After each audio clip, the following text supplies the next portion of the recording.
When the Star-Forged Coalition lost control of their artificial black hole generator, disaster loomed for an entire solar system.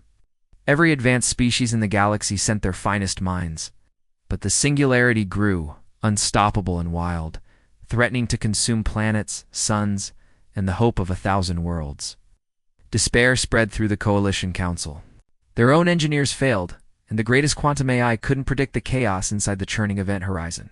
Yet standing in the back, overlooked and ignored, was Dr. Mira Patel, a human astrophysicist known for breaking the rules and building solutions out of nothing but scraps and stubbornness. She had traveled alone, arriving late, her credentials scoffed at by the proud technocrats of the galaxy. When Mira spoke, they barely listened. "We're looking at it wrong," she said, eyes glinting with determination. "You're treating the black hole like a threat. What if it's a tool?" A Thralic scientist hissed. "Absurd. No one can control a singularity." Mira shrugged. "Nobody's tried the human way." In the observation dome, the black hole roared, dark and beautiful, its accretion disk blazing with stolen starlight. The rescue teams argued, panicking as gravitational waves distorted reality. Mira ignored them. She climbed into a battered maintenance pod, armed with only a haptic suit, a hand-wired quantum field stabilizer, and a headset looping Beethoven's Ode to Joy. The council declared her mad. "No calculations, no backup," they scoffed. "She'll be crushed." Mira smiled. "Sometimes you've just got to feel the music." Inside the pod, she dove toward the swirling gravity, flying closer than any being had ever dared.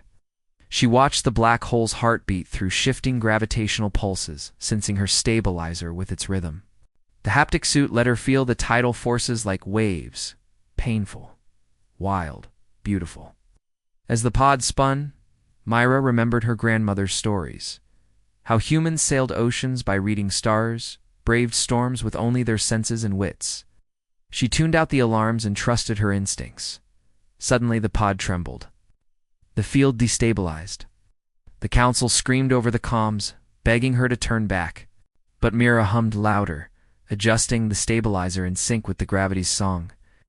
Fingers flying across controls, letting the universe's chaos become her music, her memories, her hopes for Earth, into the system. The black hole, for a heartbeat, responded. Its accretion disk slowed, then shifted, forming a stable orbit. The singularity shrank, its rage tamed. Mira drifted in silence. The pod's power flickered, and the event horizon loomed impossibly close. She thought of home to her parents' laughter, late-night experiments, the wonder of every sunrise. The Coalition rescue ships raced to pull her out, but she'd already made history. The council watched in awe as the black hole stabilized. It's no longer a devouring monster, but a controlled energy source, a miracle. When Mira's pod was recovered, she stumbled out to wild cheers. Alien engineers crowded around her, asking, "How did you do it?" She grinned, sweat and tears streaming down her face. "Sometimes you have to trust your gut, and a little bit of music never hurts." From that day, humans were no longer ignored. Mira's feat inspired generations. The Coalition rewrote their science texts. Ships powered by the tamed singularity lit up the darkness between the stars. And on every world the story spread.